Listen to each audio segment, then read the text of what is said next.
Well, good afternoon, everybody. I'm Deb Sofield, and you're listening to my weekly podcast series called Encouragement for Your Life. Most of you know I'm a national speaker, trainer, and coach. I like to say I help people find their voice and learn to use it. I'm also a conference speaker on the topics of public speaking, presentation skills, how to deal with the media, and crisis communication. I've got a number of other presentations on my website if you'd like to check those out. If your organization has an upcoming conference and you need a keynote speaker, I hope you'll reach out at debsofield.com. I would love to be a part. I've got a number of great books on the market. My best-selling book, Speak Without Fear. My book, Perfecting Your Platform. Both of those are on Amazon and Audible if you like to listen to books. And my series, Encouragement for Your Life, which is a compilation of these podcasts, they're available on Amazon, volumes 1 through 3. Just go into Amazon, type in my name, Deb Sofield, all my books will appear. I've got an interesting show today, and I'm entitling it, If the Whole World Was Blind. I'm Deb Sofield. Thanks for joining me. Stay tuned. I'll get started right after the break. So I have a question for you, dear listener. If the whole world was blind, how many people would you impress? I travel a lot and I like to people watch, and I have this little ritual as I walk through airports. I look at everyone running this way and that, and those sitting to make a flight or who are eating in the food court. I think to myself, everyone here has a mother. Now, they may not have a father past the point of conception, but they all have had a mother. And then I usually think, my goodness, wouldn't their mother be disappointed in how mean and snarky they are to the service personnel? Or how loud and obnoxious they are to the gate agent? Or how surprisingly they dress to travel, like wearing pajamas on a plane? Or I observe how polite and nice and kind they were to everyone they met.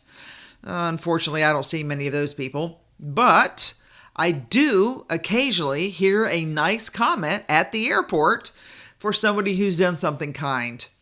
If you've been a listener of mine for a while, you know I'm a work in progress when it comes to being kind. And I think it's important because the truth is that kindness is fundamental to me. Years ago, I took to heart the quote from Mark Twain, "Kindness is the language the deaf can hear and the blind can see."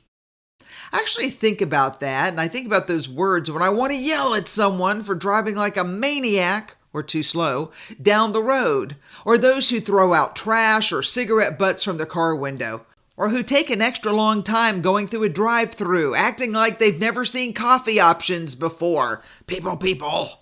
Yes, I can be a pistol if I let myself or my mouth get ahead of my heart and my mind. And I am embarrassed to admit it. When I saw this quote, if the whole world was blind, how many people would you impress? And I think it's from Buna Mohammed. I was struck by the thought of how my actions reflect me, the true me, heart and soul, mind and body, even if no one's watching me. And if the whole world were blind, I wonder not how many people I would impress, but also how many people would be disappointed in me as well. I don't think I've ever been overly consumed with impressing people with my wit and wisdom. I'm just happy to talk to a friend and replay the stories of my day and adventures of my week. But my friends can see me, of course visually. They can put my words and actions to the test to check my authenticity. What would I do with someone who could not see me and just had to rely on or trust me in my everyday actions? Would I make the cut of living my life in such an impressive way? Or would I be one of those who say one thing and do another, or worse yet, don't do anything at all?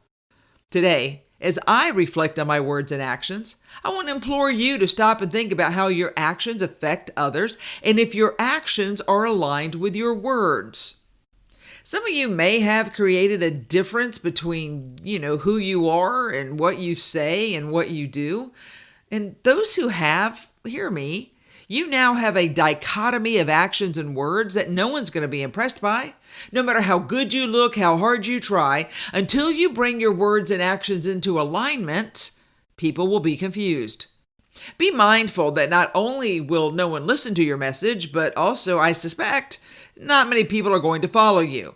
And after all you've done to climb the ladder of success, that would be a very disappointing and hard fall.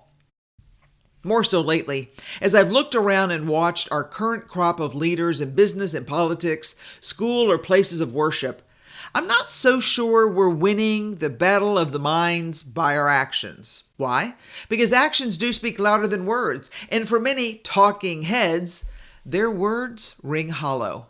We all lament the crisis of conscience these days in other people, but what about us? In a sense, we're all blind, whether visually impaired or just willing to overlook the action of ourselves and our friends and family. So the question begs to be asked, when will we take stock of who we are and how we're perceived by others? I think it's important that we think about how we influence others with our words, our lives, and our actions. I used to assume everyone knew the basics of social skills, such as which fork to use at a dinner table, so you don't eat like a Viking, and don't be loud and obnoxious on your cell phone in public. Oh, but goodness, as I deal with people from all walks of life, I'm not so sure anymore. Another aspect to my thought is, if the whole world was blind, how many people would you impress? And that really bothers me. It's because I am hearing and seeing the degradation of our society by the words we use and the actions we take towards ourselves and others. Kind of like the chump who yells at the airline clerk, "I'm pretty sure your luggage is going to Albuquerque instead of Albania." I can pretty much guarantee that they weren't impressed with your words or your actions toward them. And friends, acting out doesn't come close to being impressive to anyone, and we can all see that.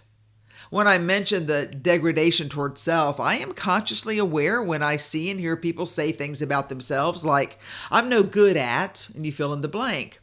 What I hear and can almost see is a ragged red brick of self-doubt that, if not gently removed, will be used to slowly beat the self-esteem of the person down to dust if we let those words stand in their mind. When I hear people talk about themselves or to themselves that way, I simply want to shout out loud and say, paraphrase an old quote, "You are too strong to live hurt. You're too beautiful to let someone's ugly ways make you insecure of yourself. And you're most likely allowing the opinion of someone who does not love you or know you rule your life." So friends, stop allowing hurt people to hurt you. Only you can shield their words and actions from darkening your vision. For fun, when I Googled the line, "how to impress people," I came up with over 15 million options. Some of the most quoted skills were be authentic, caring about others, be honest, respecting everyone, addressing people by their name, saying please and thank you. Hey, that is a great list. And if the whole world was blind and you treated others the way you want to be treated, starting with a list, adding your own rules, I feel pretty sure you would impress most everyone. But that's where we fall down. We've got great lists that we claim to follow, but in so many cases, our actions speak louder than our words. And that hurts deeply. I must admit, I'm somewhat taken with our thought for this week. If the whole world was blind, how many people would you impress? I'll dwell on this thought. I'm going to see how I can make changes in my own life to follow the path. And all I'm going to ask is that you consider thinking about the same quote this week. And if you're not able to come up with a very long list of how many people you would be impressed by or who would be impressed by you, hey listener, you might want to rethink your actions so you can see the result of your life's work in the lives of others. Not just to impress them, but to impress upon them your authentic self, your caring, honest, your respect, your kindness, your amazing self. Because friend, if the whole world was blind, I would hope people would be so impressed by you because you're the real deal. You're the person who's going to stand up for what's right. You're not going to fall, even though it's hard. There is now somebody they can trust with their heart. All right, you've been listening to Deb Sofield's Encouragement for Your Life. Hope you'll join me next week. I'm going to continue this journey, simply talking about things we can do to better ourselves so we can make the world a better place. Remember, Deb doesn't care what the world says about you. I want you to know that I care about you. And I care about you because I believe you can do big things. And friend, that will happen when you understand that if the whole world was blind, you would still stand as a beacon for others to follow. And here's my promise. I'm going to walk alongside you as we develop you into that person I know you can be, and I trust you've always wanted to be. All right. Thanks for listening. Take care, everybody. Join me next week.